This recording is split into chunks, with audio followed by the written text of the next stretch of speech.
harusnya ada nggak sih hal-hal dari sisi klien yang bisa dipersiapkan terlebih dahulu sebelum misalnya tim dari GreyChar ini datang untuk melakukan implementasi? Menurut saya ya, peran mitra ini implementasi di sini tuh lebih sangat bisa dibilang krusial sih. Halo semuanya, kembali lagi di Expert Talk episode 4. Di episode kali ini kita akan mempelajari atau menyelam lebih jauh tentang HRMS, HRIS, atau mungkin HCM, yaitu sebuah sistem untuk memanage sumber daya manusia yang ada di suatu bisnis. Nah, tapi di episode ini kita tidak akan membahas fiturnya seperti apa, atau mungkin hal-hal lain yang sifatnya promosional. Di episode kali ini kita akan coba membahas dari segi implementasi HRMS di balik layarnya ya. So, pada episode kali ini kita sudah kedatangan bintang tamu yaitu technical support ataupun technical engineer yang biasa melakukan implementasi HRMS di berbagai perusahaan. Di sebelah saya sudah ada Deki dari GreyChar. Halo Dek, gimana kabarnya?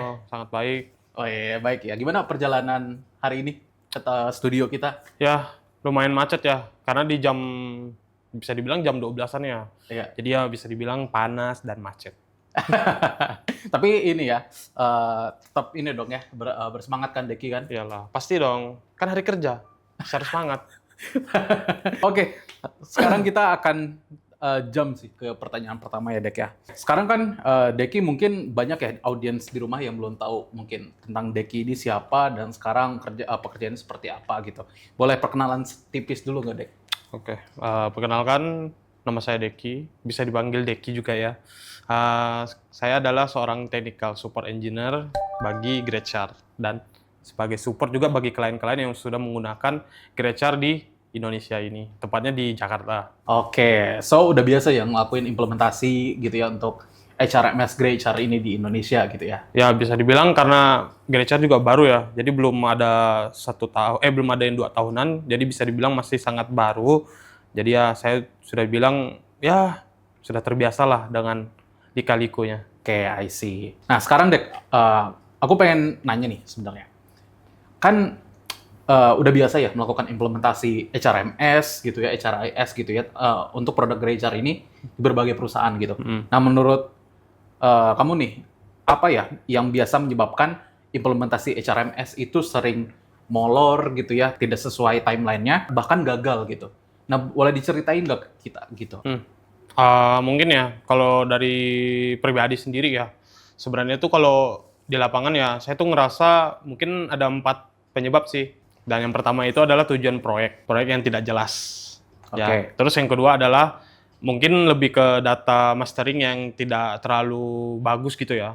Kayak misalnya ada data-data yang memang berbeda nih sama data-data yang lainnya. Oke. Seperti itu atau belum diupdate lah.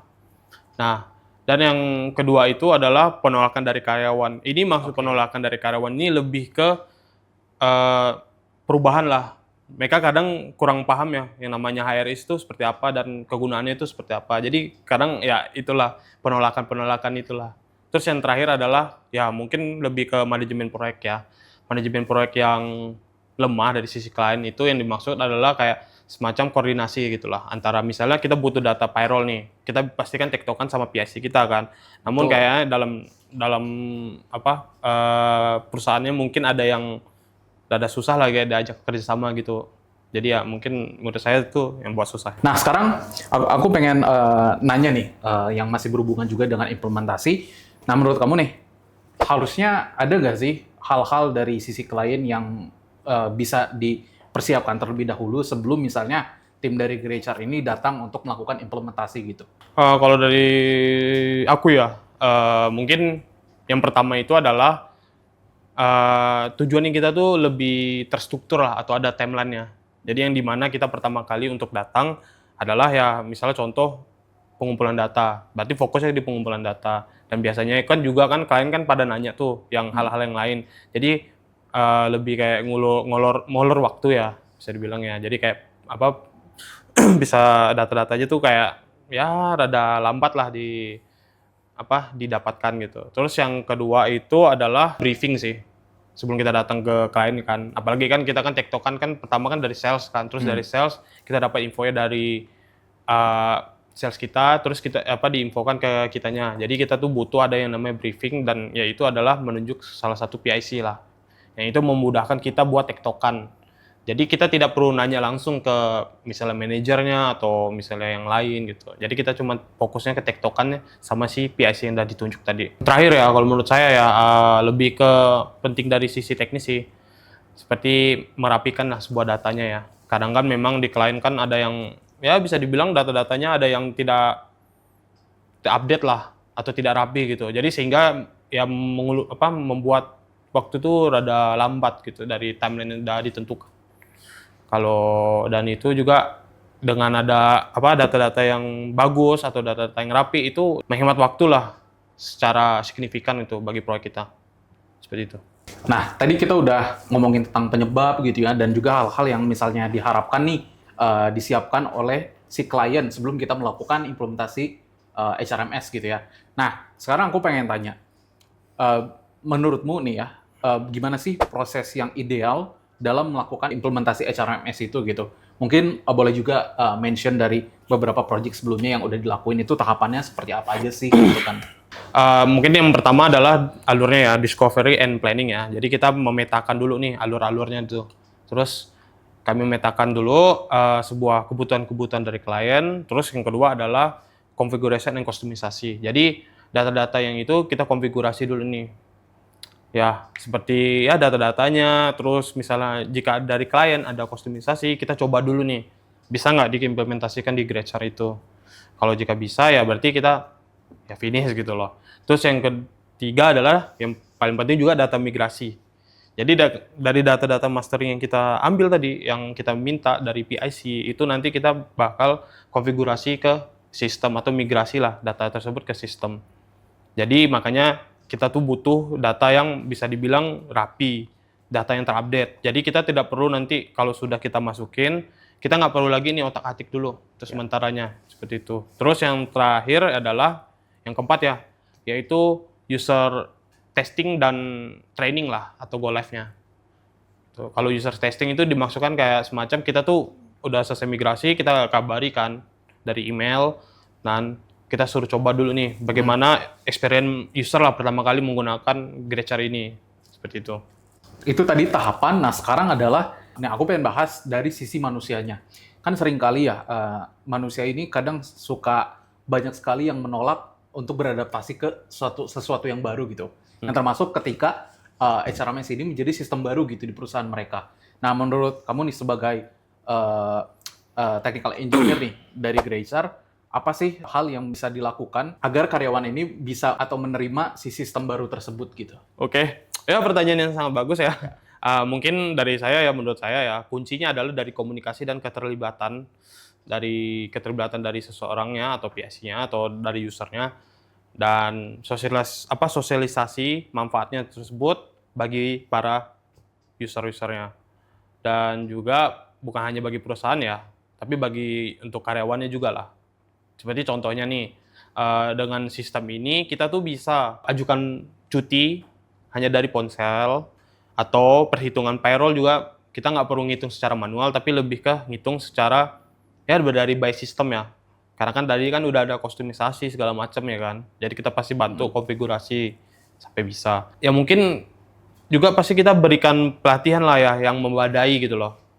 Jadi bagi user juga enak, bagi kita juga enak. Jadi kita ya sudah bisa dibilang udah menggunakan Gradesar pasti sama-sama kerjasama gitu loh. Jadi ya jangan dilepaskan begitu saja sih. Jadi kita pasti training secara ya bisa dibilang sampai mereka bisa gitu loh. Tadi kita sudah mendiskusikan nih tentang penyebabnya, prosesnya. Nah sekarang, let's say si proyek itu tuh sudah selesai atau kita sering dengar dengan istilah go live gitu ya. Nah, kalau misalnya proyek sudah selesai dan sudah dikategorikan sebagai go live, apakah sebenarnya implementasi HRMS-nya itu sudah selesai sepenuhnya? Atau bagaimana sebenarnya menurut kamu nih? Sebenarnya ya untuk go live itu adalah istilahnya kayak masih awalan lah ya. Awalan lah. Terus sebenarnya setelahnya itu ada dua hal yang penting. Yang pertama itu adalah tetap dilakuin gitu ya. yes, betul. Seperti ya dukungan inisiatif ya setiap minggunya ya. Dari minggu awal sampai mungkin minggu pertama mungkin kita lebih sering ya inisiatif untuk membantu, terus tanya-tanya apa hal-hal yang ya bersifat teknikal lah ya. Karena kan kalau jika ada isu kan pasti dari user experience itu kan nggak bakal enak kan digunakan gitu. Terus yang kedua adalah proses continue-nya lah atau continuous improvement lah. Yaitu mungkin kita akan mengumpulkan masukan-masukan lah dari pengguna-pengguna yang secara berkala ya, untuk menyempurnakan sistem inilah, menyesuaikan dengan kebutuhan dari user kita, dan untuk merencanakan pengembangan ke fase yang kedua lah ya, seperti itu. Nah, menurutmu nih, gimana sih peran mitra untuk bisa menyukseskan implementasi HRMS dan juga menghindari kegagalan yang tadi udah disebutkan gitu. Dalam hal ini kan contoh mitranya adalah Indokrisna gitu ya. Menurut saya ya, peran mitra ini implementasi di sini tuh lebih sangat bisa dibilang krusial sih. Ya, karena dengan metodologi proyek yang sudah teruji kan, jadi mereka dapat membantu klien-klien gitu loh, untuk menentukan tujuan yang sejak awal gitu loh. Dan juga menyediakan paduan-paduan seperti template gitu loh untuk konfigurasi data atau migrasi data, hingga memberikan dukungan seperti training juga ya. Training untuk penggunaan dari sistem-sistem kita. Ya, bisa dibilang dalam kehadiran mitra ini dapat membantu kita lah untuk ya saling komunikasi dan saling support lah ya. Seperti itu. Oke, thank you so much Deki atas ini ya, atas jawabannya tadi ya tentang insight dari implementasi HRMS di bisnis ini tuh seperti apa gitu. Nah, dalam hal ini kan kami PT Indokrisna Teknologi ini kita berperan sebagai mitra kan ya, mitra implementator untuk produk GreyCR di Indonesia.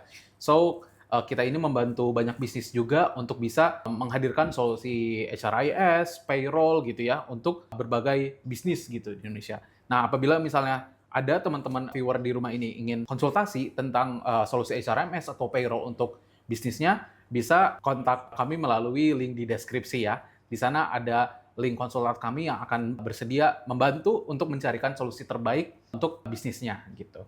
Oke, Deki, sekali lagi thank you so much udah datang. Oke, sampai ketemu di kesempatan berikutnya ya. Oke, mungkin bisa say goodbye dulu ke kamera ya. Bye. Goodbye.